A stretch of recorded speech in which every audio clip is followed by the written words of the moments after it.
श्रीमान् वेङ्कटनाथार्यः कवितार्किककेसरी वेदान्ताचार्यवर्गो मे सन्निधत्तां सदा हृदि यस्य वाग्वृत्तिः पर्यन्ता इति राजसरस्वती तस्मै वेदान्तगुरवे भूयो भूयो नमो नमः।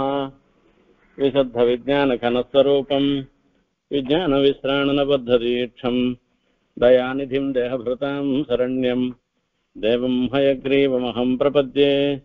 श्रीवत्सजन्ममित्रेभ्यः नमोक्तिमधीमहे यदुक्तयः त्रयीकण्ठे यान्ति மங்களசூத்திரதாம். ஆழ்வானுடைய அற்புதமான சுந்தரபாகுஸ்தவத்தில் இன்றைய தினம் 16வது ஸ்லோகத்தினுடைய அர்த்தத்தை விசேஷங்களை அனுபவிக்க இருக்கின்றோம். तद्ब्रह्मात्मपदैस्त्रयी शिरसि यो नारायणोक्त्या तथा व्याख्यातो गतिसाम्यलब्धविषयानन्यत्वबोधोज्ज्वलैः निस्तुल्यधिकमद्वितीयममृतं तं पुण्डरीकेक्षणं प्रारूढश्रियमहश्रये वनगिरेः குஞ்சோதிதம் சுந்தரம்.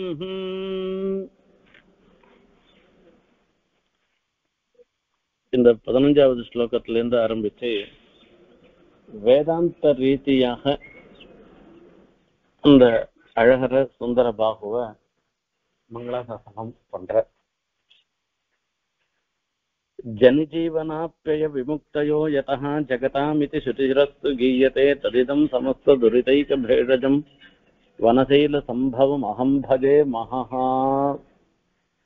இங்க பரஞ்சோதிஷாக மங்களாசாசனம் பண்ணார் அழகர அந்த சுந்தர பாகுவ. இந்த சுந்தர பாகுதான் சிருஷ்டி ஸ்திதி பிரளயங்களுக்கெல்லாம் காரணமாக இருந்துருக்க. சிருஷ்டி ஸ்திதி பிரளயங்களுக்கு காரணமாக இருக்கிறதோட மாத்திரமில்ல, விமுக்தயா யதஹான்னு சொல்ற இந்த சம்சாரத்திலேருந்து விடுபடுறதுன்றது அந்த எம்பெருமானாலதான், அது சுந்தரபாகுவனுடைய அனுகிரகத்தினாலதான் அது நடக்கும்ன்றத தெரியப்படுத்துற. இதுதான் உபனிஷத்துல சொல்லப்பட்ட விஷயம். அப்படிப்பட்ட அந்த எம்பெருமான் தான் நம்மளுடைய பாப்பமாகிற ஒரு நோய்க்கு ஜன்மாந்தர கிருதம் பாப்பம் வியாதி ரூபேண ஜாயத்தேன்னு சொல்லிருக்கு. நாம பண்ணின பாப்பங்கள்லாம் வியாதியாக வருதுன்னு சொல்றோம் இல்லையோ, அந்த மாதிரி சொல்லச்சே நம்மளுடைய பாப்பம் சம்சாரமாகிற ஒரு பாப்பம் இருந்துருக்கு. அந்த பாப்பங்கள் எல்லாவற்றுக்கும் எல்லா வகையான வினைகளுக்கெல்லாம் பேஷஜமாக மருந்தாக மருத்துவராகவும் இருக்கிறவர் அந்த திருமாலின் சோலையில எழுந்தருள் இருக்கிற அழகர்னு அந்த சாஸ்திரியமாக அழகர மங்களாசாசனம் பண்ணார். அதே வேதாந்த விஷயத்துல சொல்ற இன்னொரு விஷயத்த சொல்லி உபனிஷத்கள்ல உத்கோஷிக்கக்கூடிய இன்னொரு விஷயங்களை கொண்டு ஆழ்வான் சுந்தரபாகுவ மங்களாசாசனம் பண்றார் இந்த இந்த ஸ்லோகத்துல. சத்பிரம்மாத்மபதைஸ்த்ரயே சிரசியோ நாராயணோக்த்யா ததா வியாக்யாதோ கதிசாம்யலப்த விஷயானன்யத்வபோதோஜ்வலைः निस्तुल्याधिकमद्वितीयममृतं तं पुण्डरीकेक्षणं प्रारूढश्रियमाश्रये वनगिरेः कुञ्जोदितं सुन्दरम्.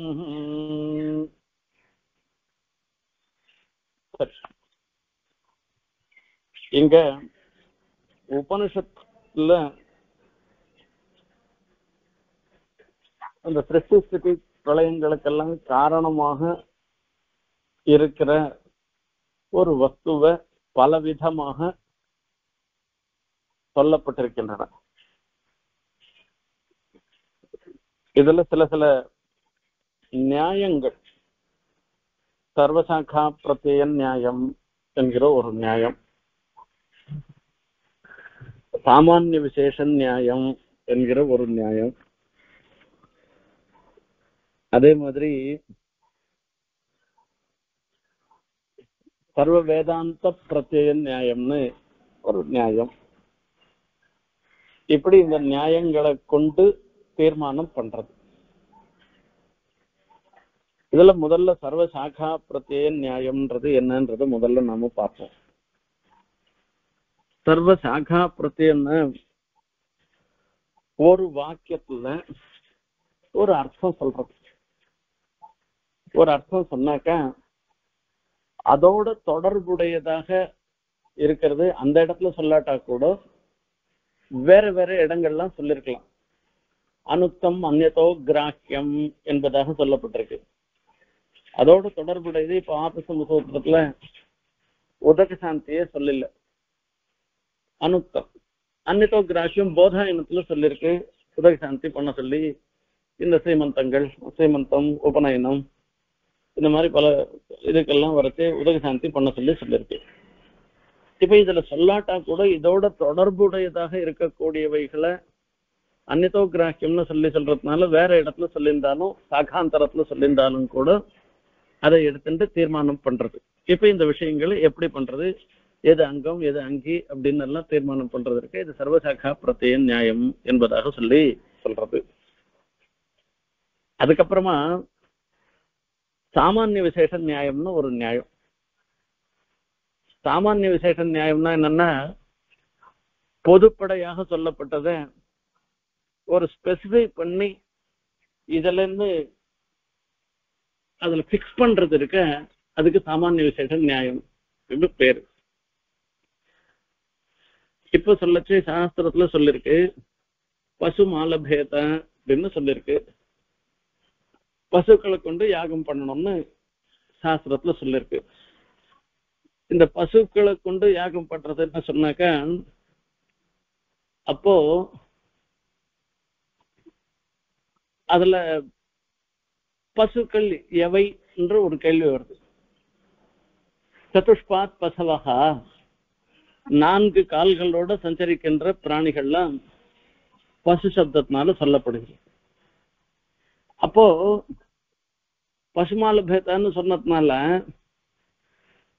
மானையோ குதிரையோ அல்ல மாடோ ஆடோ இப்படி எதை வேணா வச்சுட்டு பண்றதா என்ன பண்றது, எப்படி யாகம் பண்றது, யாகத்துல எதை பசுவாக யாக பசுவாக எதை நிர்ணயம் பண்றதுன்னு ஒரு இது வருது. அப்ப இன்னொரு இடத்துல சாகத்திய வபாயம்னு சொல்லி சாகம்ன்ற ஒரு சப்தம் சொல்லிருக்கு. சாகம்ன்றது வெள்ளாடு, வெள்ளாடு அந்த கோட்டுன்னு சொல்றோமே அது. அப்போ அந்த சாகம்னு சொல்லிருக்கிறதுனால சாகத்தினுடைய வபையை கொண்டு ஹோமம் பண்ணணும்னு சொல்லிருக்கிறபடினால பசுன்னு சொல்றத அந்த ஜெனரல் பசுன்ற ஒரு காமன் டேர்ம சாகத்துல போய் பிக்ஸ் பண்றோம். சாகம்ன்றது இந்த வெள்ளாடு இந்த ஆடுல போய் பிக்ஸ் பண்றோம். பிக்ஸ் பண்ணி இப்ப யாகம் எதை கொண்டு பண்ணணும் அப்படின்னா இந்த சாகத்தை கொண்டு பண்ணணும் என்று தீர்மானப்படும். இதுக்கு சாமானிய விசேஷ நியாயம் என்பதாக பேரு. அதே மாதிரி சர்வ வேதாந்த பிரத்யய நியாயம்னு சொல்லு. வேதாந்த சாஸ்திரங்கள்ல காரண வாக்கியம், அதாவது ஜெகத்காரணமாக சொல்லப்படுகிறது எதுன்றத பத்தி பல வாக்கியங்கள்லாம் ஒவ்வொரு இடத்துல ஒவ்வொரு மாதிரி இருக்கு. ஆகாசோகவை நாம ரூபயோகோ என்ன சொல்லி வியாக்கர்த்தான்னு சொல்லிருக்கு. ஆகாசம்தான் நாமரூபங்கள் எல்லாம் அதெல்லாம் சிருஷ்டி பண்றவனாக இருந்துட்டு இருக்க, ஜெகத் சிருஷ்டிக்கு காரணமாக இருக்கிறது ஆகாசம்தான்னு ஒரு இடத்துல சொல்லிருக்கு. ஒரு இடத்துல இந்திரன் சொல்ற மாதிரி இருக்கு. ஒரு இடத்துல பார்த்தோம்னாக்கா பிராணம் தான் சொல்ற மாதிரி இருக்கு. தந்தைவா ஜோதிஷான் ஜோதின்னு ஜோதி சப்தம் தான் பரஞ்சோதிஷ்னு சொல்லிருக்கு. ஜோதி சப்தத்தினால சொல்லக்கூடியது இப்ப நம்ம பாக்குற அக்னியா சூரியனா இல்ல வேற எதனா இதெல்லாம் காட்டலாம் அதிரிக்தமா பரமாத்மாவா என்ன அப்படின்றதெல்லாம் வரைச்சு இந்த காரணத்துவம் யாரிடத்துல வரும்ன்றத அந்த காரணத்துவ உபயுக்தமான குணங்கள்லாம் எங்க இருக்குன்றத தீர்மானம் பண்ணி அங்க போய் இது பரமாத்மாவை தான் ஜோதி சப்தம் சொல்றது, ஆகாச சப்தமும் பரமாத்மாவை தான் சொல்றது அப்படின்னு மீதி வேதாந்த வாக்கியங்கள்ல எங்கெங்கெல்லாம் எப்படி எப்படி எல்லாம் சொல்லிருக்கு அந்த காரண ஜெகத்காரணத்தை பத்தி சொல்லச்சே எந்தெந்த சப்தங்களை கொண்டு சொல்லியிருக்கோ அதை கொண்டு பிக்ஸ் பண்றோம், குறிப்பிடுறோம் இவர் தான் அப்படின்னு சொல்றது. அந்த மாதிரி இதெல்லாம் சில சில நியாயங்கள் வேதாந்தத்துல விஷயத்தை தீர்மானம் பண்றதுக்கு உண்டான நியாயங்கள். அத இப்ப இந்த இடத்துல பார்க்கணும். சத்பிரம்மாத்ம பதைஸ்த்ரயீ சிரசியோ நாராயணோக்தியாக ததா. சாந்தோக்கியம்னு ஒரு உபனிஷத்து, அதாவது சாமவேதத்துக்கு அது உபனிஷத்தாக சொல்லப்படுகிறது. சாந்தோக்கிய உபனிஷத்துன்னு சந்தோகால்னு சொல்லச்சேயே அவ சாமவேதிகளை தான் சந்தோகால்னு சொல்லுவா. சந்தோகா தலைவனேன்னு சொல்லி அதுல சொல்லச்சு பெருமாளுக்கு சாமவேதம்னா வேதானாம் சாமவேதோகம்னு வேதத்துல சாமவேத மகனா இருக்கேன்னு எல்லாம் சொல்லி சொல்ற. இப்ப இந்த சாமவேதத்தை பத்தி சொல்லச்சே அது ஒவ்வொரு வேதத்துக்கும் ஒரு உபனிஷத்து இருக்கு. நம்ம யஜுர்வேதத்துல தைத்திரியத்துக்கு இந்த தைத்திரிய உபனிஷத்து நாம இருக்கோம், சன்னாமித்த சமரணா சொல்லி சொல்றோம். இதே சுக்ல யஜுர்வேதத்துக்கு வாஜசநேயக்கம்னு சொல்லி சொல்லுவாத, அதுக்கு உபனிஷத்து இருக்கு. அந்த மாதிரி எல்லாம் உபனிஷத்துகள் ஒவ்வொரு வேதத்துக்கும் உபனிஷத்துகள் இருக்கு. இங்க சாந்தோக்கிய உபனிஷத்துல சொல்லச்சே சதைவ சௌமேதமக்ர ஆசீத் ஏகமேவா த்விதீயம் இதம் பரிதிசயமானமாக இப்ப நம்ம கண்ணால காணக்கூடியதாக இருந்துருக்கிற இந்த லோகமானது நம்ம வேற வேறையா பார்த்துட்டு இருக்கோம். இந்த பிருத்திவி வேற, ஆகாசம் வேற, இதுல இந்த ஜீவன் வேற, அந்த ஜீவன் வேற, இந்த சரீரம் வேற, ஆத்மா வேற, இப்படி இப்படி பலவாக பார்த்துட்டு இருக்கோம் இல்லையோ. இப்படி பரிதிருஷ்யமான ஜெகமானது பிரளயத்துக்கு முன்ன ஏகமேவ அத்விதீயம் இன்னொன்னு இல்லாததாக ஒன்னாகவே இருந்தது. அது சத்து என்று ஒன்னாக தான் இருந்ததுன்னு சொல்லிருக்கு. இது காரண வாக்கியம்னு பேர் இதுக்கு. இந்த காரண வாக்கியத்தினால சொல்லக்கூடிய விஷயம் என்னன்னா, இந்த சச்சப்தம்ன்றது இருக்கு, அந்த சச்சப்தம் தான் சிருஷ்டி ஸ்திதி பிரளயங்களுக்கெல்லாம் காரணம். சச்சப்தத்தினால சொல்லப்படும் பொருள் எதுவோ அதுதான் சிருஷ்டி ஸ்திதங்களுக்கெல்லாம் காரணம்னு சொல்லி சொன்ன. இந்த சத்துன்னு சொல்றதுனால என்ன ஏற்படுறதுன்னாக்க, இது இல்லாத வஸ்து இல்ல, இது இருக்கிற வஸ்து. இந்த பிரம்மன்றது இருக்கு, இது இல்லாத வஸ்து இல்ல, இது இருக்கிற வஸ்து. சிருஷ்டி ஸ்திதி பிரளயங்களுக்கு காரணமாக இருக்குது. முயல் கொம்புன்றது இல்லாத ஒரு வஸ்து. இந்த முயல் கொம்பு எல்லாம் மாதிரி இது இல்லாத, ஆகாய தாமரை, முயல் கொம்பு இதெல்லாம் இல்லாத வஸ்து. இந்த இல்லாத வஸ்து இல்ல, இது இருக்கிற வஸ்து என்று சொல்லி சொன்னார். இப்ப இந்த இருக்கிற வஸ்துன்னு சொல்லியாச்சுன்னாக்க, அந்த காரண வஸ்துல இருக்கிற வஸ்து ஆயிடுச்சுன்னாக்க உள்ளதான். இப்போ இது துச்சமான வஸ்து இல்லைன்னு ஏற்படுறது. இவ்வளவுதான் சதைவ சௌமேதமக்ர ஆசீத் ஏகமேவா த்விதீயம்னு சொல்லிச்சு. ஜெகத்காரணமாக இருக்கக்கூடிய வஸ்து துச்சம் இல்ல, இருக்கிற வஸ்துன்னு சொல்லிடுத்து. இதே வாஜசநேயக்கத்துல, வாஜசநேயக்கன்றது சுக்லேச்சர்வேதத்துக்கு உண்டான உபனிஷத்து. அந்த உபனிஷத்துல சொல்லச்சு என்ன சொல்றது, பிரம்மவா இதமேவ அக்ர ஆசீத்னு சொல்லிச்சு. இப்ப இந்த சிருஷ்டி ஸ்திதி பிரளயங்களுக்கு முன்ன ஒன்னே ஒண்ணுதான் இருந்ததுன்ற அந்த கோட்பாடு அதை மாத்திரம் மனசுல வச்சுக்கணும். அந்த ஒன்னே ஒண்ணு இருந்தது எதுன்னா சச்சப்த வாட்சியமாக இருந்துருக்கிறது, அதுதான் இருந்ததுன்னு சாந்தோக்கியத்துல சொல்லிச்சு. இப்ப இதே ஒன்னே ஒண்ணுதான் இருந்தது, அது பிரம்மன் தான் சொல்லுது. அப்ப சச்சப்தத்தினால சொல்லப்படும் பொருள் பிரம்மன்னு அர்த்தம். இப்ப இந்த பிரம்ம சப்தத்தினாலயும் என்ன சொல்றதுன்னா, இந்த சச்சப்தத்தினால இருக்கிற வஸ்துன்னாச்சு, அது இவ்வளவுண்டு வஸ்துவா, கொஞ்சம் பெருசான வஸ்துவா, இல்ல ரொம்ப ரொம்ப பெருசான வஸ்துவா, எதுவும் தெரியல. இப்ப பிரம்ம சப்தத்தை சொல்லிட்டதுனால இது ரொம்ப ரொம்ப பெரிய வஸ்து. பிருகத்வாத்து சர்வத்திர பிருகத்வ குணயோகேனகி பிரம்ம சப்தான்னு சொல்லி அந்த பெரிசுன்றத சொல்றதுனால இந்த காரணமாக, அதாவது சிருஷ்டிக்கு முன் காலத்துல இருந்தது சச்சப்தம் சத்துன்னு சொன்னது, அது பிரம்மா. அது பிரம்மன்றது ரொம்ப பெருசான ஒரு வஸ்து அப்படின்னு இதுல இருந்து ஏற்படுறது. இதுக்கப்புறமா நமக்கு இன்னொன்னு ஒரு சந்தேகம் வருது. இப்ப இது பெருசா இருக்குன்னா ஆகாசம் கூட எல்லா இடத்துலயும் பறந்துருக்கு, இது சேத்தனமா அச்சேதனமான்னு தெரியல. அப்ப அந்த சேத்தனமா அச்சேதனமான்னு சொல்லச்சே எது அது அது எப்படி தீர்மானம் பண்றது என்ன கேட்டா, ஐத்திரேய உபனிஷத்துன்னு ஒரு உபனிஷத்து. அந்த உபனிஷத்துல சொல்லச்சு ஆத்மாவா இத மேகேவாங்கிற ஆசீத்து நானியத் கிஞ்சன கிஞ்சன மிஷன் சொல்லிருக்கு. இந்த ஆத்மான்றது ஒண்ணுதான் இருந்திருக்கு, அதுதான் வேற எதுவுமே அந்த இடத்துல அந்த சமயத்துல இல்லைன்னு சொல்றது. அப்போ சத்து அந்த சிருஷ்டிக்கு முன் காலத்துல சத்து ஒண்ணுதான் இருந்ததுன்னு சாந்தோக்கியத்துல சொல்லிச்சு. அந்த சிருஷ்டிக்கு முன் காலத்துல பிரம்ம ஒண்ணுதான் இருந்ததுன்னு வாஜசநாயகத்துல சொல்லிருக்கு. அந்த வாஜசநாயகத்துல சொன்ன அந்த பிரம்மம் இருக்க அது ஜீவனா இல்ல வேற ஏதோவா அப்படின்னு எல்லாம் ஒரு, அதாவது சேத்தனமா அச்சேதனமான சந்தேகம் வந்ததுன்னா ஆத்மாவா இது மேகேவாங்கிற ஆசைத்துன்னு சொல்லி அந்த இடத்துல சொல்லிருக்கு. இப்படி சொன்ன பிற்பாடு இப்போ இது ஆத்மா சேத்தனம்னு ஆயிடுச்சு. எந்த ஆத்மா அது? இந்த ஆத்மான்றதும் பொதுப்படையான ஒரு சப்தம், பொதுப்படை சேத்தனங்கள்ல குறிக்கக்கூடிய ஒரு பொதுப்படையான சப்தம். பிரம்ம சப்தம்ன்றது சேத்தனா சேத்தனங்கள் எல்லாவற்றுக்கும் பொதுப்படையான ஒரு சப்தம். சச்சப்தமும் சேத்தனா சேத்தனங்கள் எல்லாவற்றுக்கும் பொதுப்படையான சப்தம்.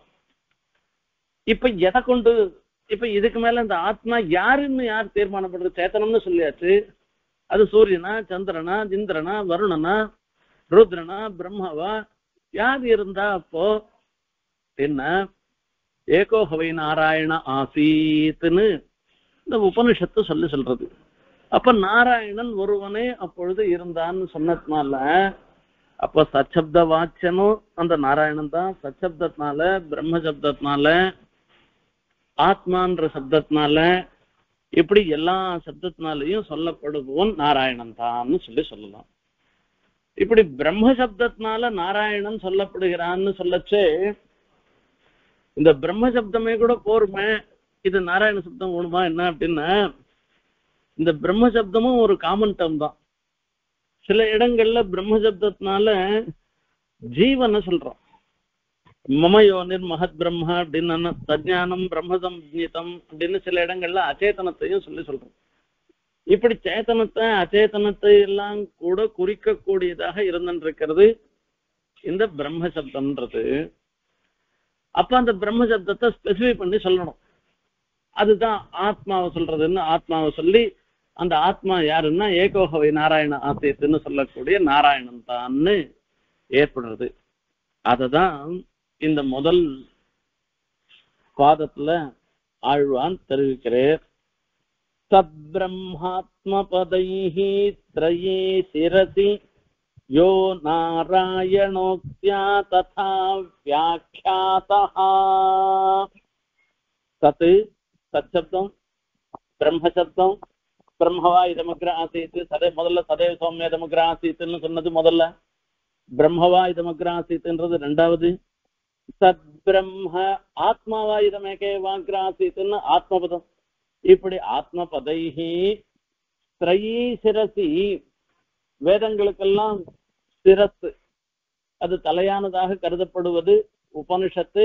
அந்த உபனிஷத்துல யோ நாராயணோக்த்யா ததா ததா வியாக்யாதஹ ஏகோஹவை நாராயண ஆசீத்னு உபனிஷத்துல அதே உபனிஷத்துல சொல்லிருக்கோம் இல்லையோ, நாராயணோக்தியா அந்த நாராயணன்ற சப்தத்துல சொல்லிடப்படினால சச்சப்த வாச்சனும் நாராயணன் தான், சச்சப்தத்தினால சொல்லப்படும் பொருளும் நாராயணன் தான், பிரம்மசப்தத்தினால சொல்லப்படும் பொருளும் நாராயணன் தான், ஆத்ம சப்தத்தினால சொல்லப்படும் பொருளும் நாராயணன் தான்னு எப்படி தீர்மானிக்கப்பட்டதோ, இது தீர்மானிக்கப்பட்டது. அந்த அந்த பரமாத்மா தான் இங்க பிராரூடஸ்ரீயம் ஆசிரியே வனகிரக குஞ்சோதிதம் சுந்தரம்.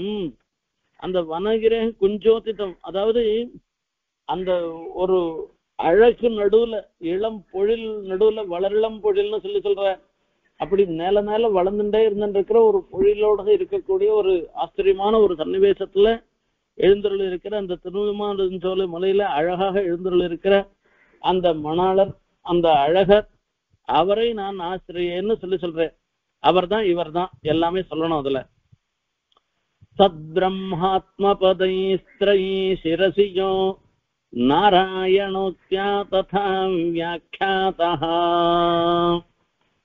அடுத்தது கதி சாம்யலப்த விஷயானன்யத்வ போதோஜ்வலைஹி.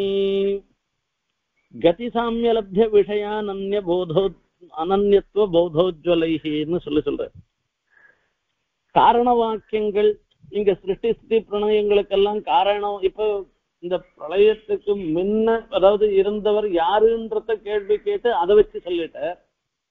இப்ப இதெல்லாம் எல்லாத்துக்கும் சிருஷ்டி, இந்த சிருஷ்டி ஸ்திதி பிரளயங்கள்லாம் ஏதோவா இமானி பூதா நிஜாயந்தே ஏ நஜாதா நிஜீவந்தி யத் பிரயந்தி சம்பிசந்தி தத்விஜிஜ்ஞாசஸ்வா தத் பிரம்மா.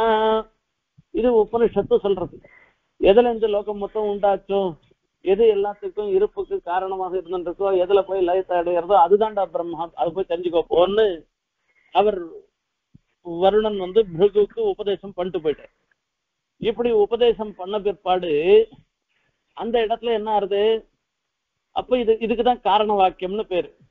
இப்ப சிருஷ்டி ஸ்திதி லோகத்துக்கெல்லாம் காரணமாக இருந்திருக்கிறது பிரம்மா அப்படின்னு சொல்லி ஏற்படுறது. அந்த பிரம்ம சப்த வாக்கியமானது எதுன்னா, அந்த பிரம்ம சப்தத்தினால சொல்லப்படும் பொருள் எது அப்படின்னா, ஏகோகவை நாராயண ஆசீத்தை ந பிரம்மா நேசானஹா என்று சொல்லியிருக்கு.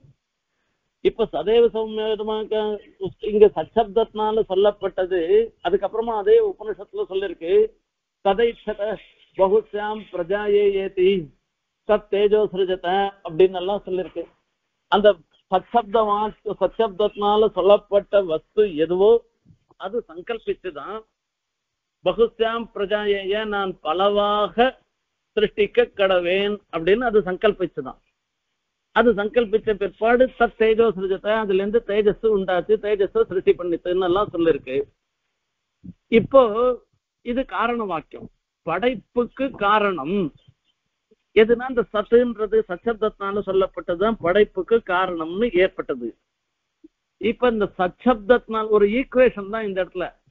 சச்சப்தத்தினால, பிரம்ம சப்தத்தினால, ஆத்ம சப்தத்தினால எல்லாம் சொல்லப்படும் பொருள் யாருன்னா நாராயணன் தான் ஏற்பட்டது.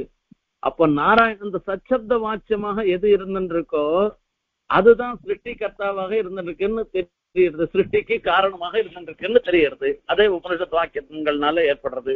அப்ப அந்த பிரம்ம சப்தத்தினால சச்சப்தத்தினால சொல்லப்படும் பொருள் எது நாராயணன் தான். அந்த நாராயணன் தான் எல்லா சிருஷ்டிக்கும் காரணமாக இருந்துருக்கு. அவர் தான் ஜெகத்காரணமாக இருந்துருக்கு அப்படின்னு இத கதி சாமான்யாத்து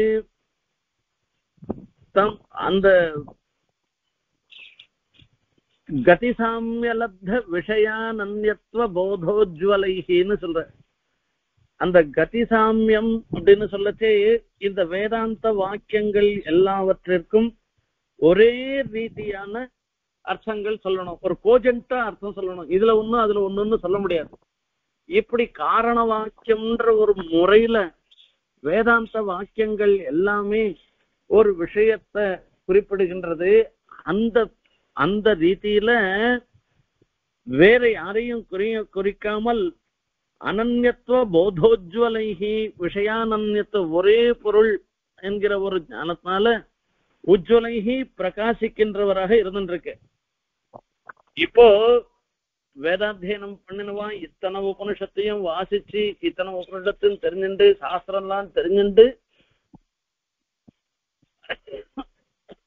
அதுக்கப்புறமா அந்த நாராயணன் தான் சிருஷ்டி ஸ்திதி பிரளயங்களுக்கெல்லாம் காரணம்னு தீர்மானம் பண்ண வேண்டியிருக்கு. இவ்வளவு கஷ்டப்பட்டு தீர்மானம் பண்ண வேண்டியிருக்கு.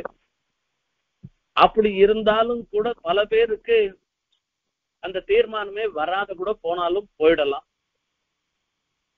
அதனால இப்போ அந்த கஷ்டமே வேணாமா, அந்த திருமாலிரும் சோலையில எழுந்தருளி இருக்கிற அழகரை நாம போய் சேவிச்சுட்டோம்னாக்கா, இந்த அழகர் தான் சிருஷ்டி ஸ்திதி பிரளயங்களுக்கெல்லாம் காரணம், இவரால தான் உலகம் முழுக்க படைக்கப்பட்டது என்பதற்கு எந்த வியாக்கியானமும் வேணா, அவரை சேவிச்ச மாத்திரத்தினால அந்த திருமாலிரும் சோலை மலைக்கு போன மாத்திரத்தினாலேயே நாம எல்லாரும் ஒரு தீர்மானம் பண்ணிடலாம். ஒண்ணுமே வாசிக்காதவங்க கூட தீர்மானம் பண்ணிடலாம்.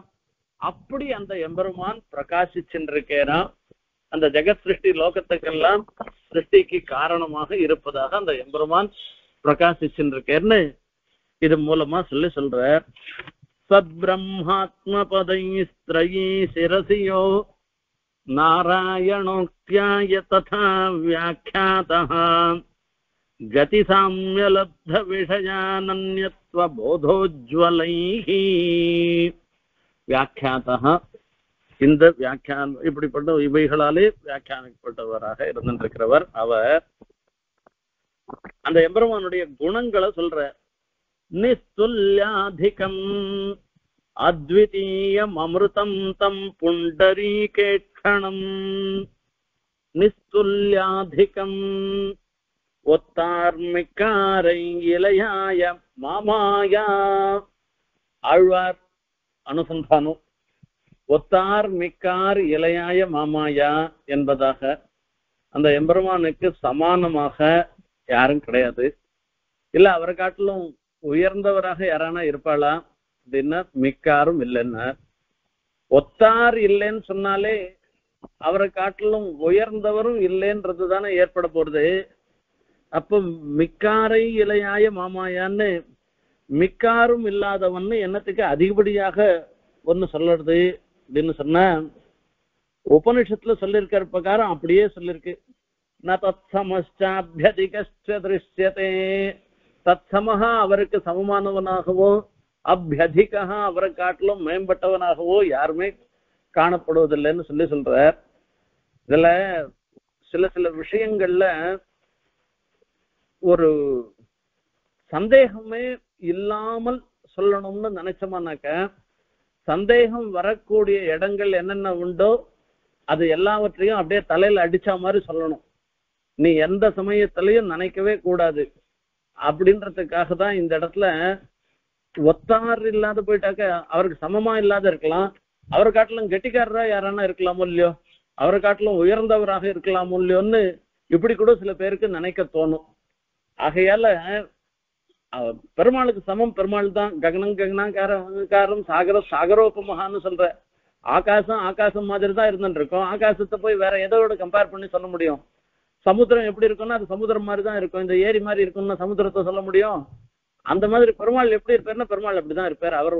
அவருக்கு ஒப்பாக வேற யாரையும் சொல்ல முடியாதுன்னு அர்த்தம். அதுக்காக ஒத்தார்னு சொல்ற. அவரை காட்டிலும் சிரேஷ்டமானவர் யாரானா இருப்பாருன்னா அதுவும் கிடையாதுன்றத நாம புரிஞ்சுக்கணுன்றதுக்காக சொல்ற. நிஸ்துல்யாதிகம் என்பதாக சொல்ல தனக்கு தானே ஓமன். அந்த எம்பெருமானுக்கு ஏதான உபமானம் சொல்லணும் அப்படின்னா யாரு அவர் தான் சொல்லணும். அதுல முனிவாகன போகத்துல ரங்கநாதனுடைய திருக்கண்களுக்கு அழகு சேர்ப்பது எது என்பது ஒரு கேள்வி. இப்ப இந்த கண்ணுக்கெல்லாம் அலங்காரம் பண்ணிக்கிறோம் இல்லையா, ஆபரணம் மாதிரி கண்ணுல போய் ஒரு ஆபரணம் போட்டுக்க முடியுமா? நான் கண்ணுக்கு அலங்காரம்ன்றது மையிட்டுக்கிறது, அந்த ரப்பையெல்லாம் சாயம் பூசிக்கிறது, அப்புறமா அந்த மேலெல்லாம் இது பண்ணிக்கிறது, இதெல்லாம் கண்ணுக்கு அலங்காரம்னு இந்த காலத்துல பண்ணிட்டு இருக்காளோ இல்லையா.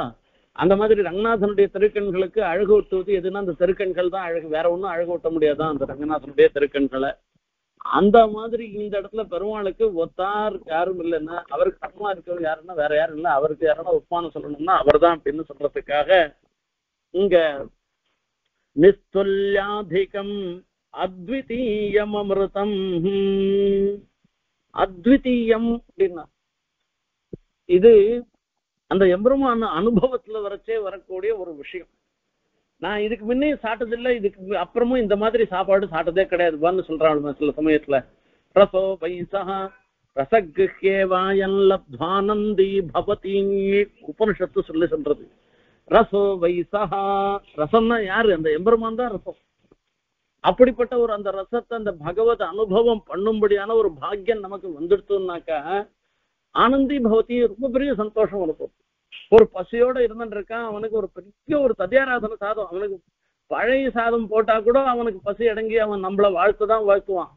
அவன் நினைச்சே பார்க்காத ஒரு பெரிய ததியாராதன சாதம் அவனுக்கு கிடைச்சதுன்னாக்கா அப்போ அவன் எப்படி சந்தோஷப்படுவனோ அந்த மாதிரி அத்விதீயம் அமிர்தம். அந்த அத்விதீயம்ன்றது அமிர்தத்துல போய் அமிர்தத்துக்கு விசேஷணமாக ஆக்கிக்கணும். அந்த பகவத் அனுபவம், அந்த ரங்கநாதன் அந்த பெருமாள் சுந்தரபாகு எழுந்துள்ள இருக்காரு, அந்த சுந்தரபாகு அவர் அத்விதீயம். அந்த அழகருக்கு சமானம் அழகர் தான், வேற யாரையுமே பார்க்க முடியாது. அது அழகரை போய் நேரம் சேவிச்சாதான் தெரியும். அதுல பாக்கணும் அந்த அழகர் மூலமூர்த்தி, மூலவர் பெருமாள், அழகர் ஆச்சரியமா எழுதிருப்பே. அதுக்கப்புறமா உற்சவமூர்த்தி சுந்தர ராஜன்னு சொல்லுவா. அவருக்கு பக்கத்துல கௌதுக பேரம் சுந்தர பாகுன்னு எல்லாரும் அதே மாதிரி உற்சவம் எவ்வளவு பெரியவர் இருக்காரோ அவ்வளவு பெரியவர் இருப்பார் அவர். அந்த கௌதுக பேரரும் அவர் அவ்வளவு ஒவ்வொருத்தரும் அவ்வளவு அழகா இருப்பார். அவருடைய திருமுக மண்டலம் அப்படியே சிரிச்சுண்டு அப்படியே வாவான்னு கூப்பிடுறதா அவ்வளவு அற்புதமான திருமுக மண்டலம். இதெல்லாம் ஆழ்வான் சாச்சிருக்காரு. அவர் அனுபவிச்சு பிரத்யட்சமா சேவிச்சுட்டு சொன்னேன். நாம எங்கேயோ இருக்கிறத ஆழ்வானுடைய வாக்குல என்ன சொல்றாரோ அதை நாம சொல்லிட்டு இருக்கோம். இது மொத்தத்தையும் நம்ம மனசுல நினைச்சுட்டு அவரை போய் சேவிக்கணும், சுந்தர பாகுவை சேவிக்கணும். அத்விதீயம் அமிர்தம் எனக்கு தேனே பானே கண்ணலே அமுதே திருமாலிருஞ்சோலை கோனே. ஆழ்வார் சாதிக்கிறார். என்னென்ன ஒரு ஆச்சரியமா சொல்றார். தேனே பாலே கண்ணலே அமுதே திருமாலிருஞ்சோலை கோனே. எல்லாமே போக்கியமான விஷயம்தான்.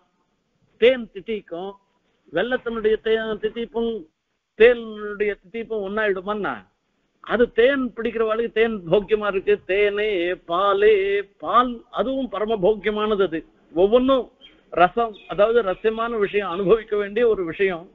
தேனே பாலே கண்ணலே அமுதே. கரும்பு, கல்கண்டு, இந்த கல்கண்டு ஒவ்வொன்னுத்திலையும் ஒவ்வொரு வித்தியாசம் இருந்துருக்கு பாருங்க. அந்த மாதிரி என்னென்ன ரசம் உண்டோ அத்தனை ரசமும் பெருமாளிடத்துல இருந்துட்டு இருக்கான். தேன் பிடிக்கிறவாளுக்கு தேன், பால் பிடிக்கிறவாளுக்கு பாலாக அவர் அந்த பெருமாள் அதாவது ரசோவைன்னு அப்படி அனுபாவியராக இருந்துருக்கிறான். கரும்பா இனிக்கிறான், அமிர்தமாக இனிக்கிறான். அத்விதீயம் அமிர்தம் அவருக்கு சமானமா அவர் தானே தவிர அந்த திருமாலின் சோலையில எழுந்தருள் இருக்கிற அழகருக்கு சமானம் அழகர் ஒத்தர் தான். ஆகையாலதான் திருமாலிருஞ்சோலை கோனே, அந்த திருமாலிருஞ்சோலைக்கு சுவாமியாக எழுந்தருள் இருந்திருக்கிறவன் அவர். அவர் அத்விதீயம் அமிர்தம். அவரை மாதிரி அனுபவிப்பதற்கு இன்னொருத்தர் இல்லாதவராக இருந்திருக்கிற அனுபவம். அப்படிப்பட்ட ஒரு அனுபவத்தை கொடுக்கிறவர் புண்டரீகேட்சணம். அந்த பெருமாளுக்கே அசாதாரணமாக இருக்கக்கூடிய அந்த தாமரை கண்கள் என்பதை சொல்ற. ஜிதந்தே புண்டரீகாட்ச நமஸ்தே விஸ்வபாவனன்னு அந்த கண்ணழக காண்பித்து நம்மை தோற்பித்தவர் அந்த புண்டரீகாட்சன் இல்லையா? ஆகையால புண்டரீகேட்சணம் தாமரை போல் கண்ணான். உபனிஷத்து சொல்றது இங்க வேதாந்த ரீதியா தானே இங்க சொல்லிட்டு வரே. தஸ்யேதா கப்யாசம் புண்டரீகம் ஏவம் அக்ஷிணி. தஸ்யேதா கப்யாசம் புண்டரீகம் ஏவம் அக்ஷிணி. அவனுடைய கண்கள் எப்படி இருந்துருக்குன்னா அன்றளர்ந்த தாமரை போல இருந்துருக்குன்னு புண்டரீகேட்சணம் பிராரூடஸ்ரீயமாஸ்ரயே. பிராரூடஸ்ரீயம் என்பதாக சொல்ற. நாறு நரும்பொழில் மாலுரஞ்சோலை நம்பிக்கை. இது ஆண்டாளுடைய பாசுரம். அதுல ஏறு திருவிடையான் என்று அந்த திருமாலிருஞ்சோலையில எழுந்தருள் இருக்கிற எம்பெருமான மங்களாசாசனம் பண்ணிருக்கேன். அந்த ஏறு திருவிடையான்னு சொல்லி தமிழ்ல சொன்னதுதான் ஆரூடஸ்ரீஹி பிராரூடஸ்ரீ என்றதெல்லாம் ஆரூட லட்சுமியா ஹரேன்றதெல்லாம் சொல்லப்பட்ட ஒரு விஷயம். அந்த பிராட்டி தானே ஸ்வயம் வரிச்சு அங்க பெருமாளுடைய அந்த ரங்கநாதம் அந்த அழகருடைய திருமார்புல அமர்கிறாராம். அகலகில்லேன் இறையும் என்று அலர் மேல் மங்க இறை மார்பான்னு சொல்றதுனால அவரே ஏறிக்கிறார் என்பது சொல்லி தாயாரா போய் அவருடைய மார்பல எந்த ஏறினவள் பிராரூட ஸ்ரீயம். அப்படிப்பட்ட அந்த எம்பெருமான் வனகிரேஹே குஞ்சோதிதம் சுந்தரம் ஆஸ்ரயே.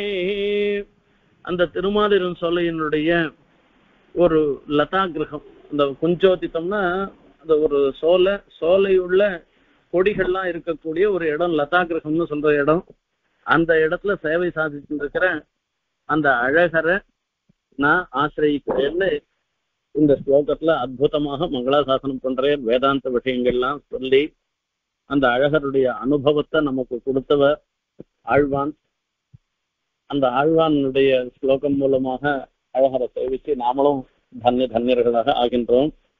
தத்பிரம்மாத்ம பதைஸ்திரை சிரசியோ நாராயணோத்யா ததா व्याख्यातो गतिसाम्यलब्धविषयानन्यत्वबोधोज्ज्वलैः निस्तुल्यादिकमद्वितीयममृतम् तम् पुण्डरीकेक्षणम् प्रारूढश्रियमाश्रये वनगिरेः कुब्जोदितम् सुन्दरम्। कवितार्किकसिंहाय कल्याणगुणशालिने श्रीमते वेङ्कटेशाय वेदान्तगुरवे नमः।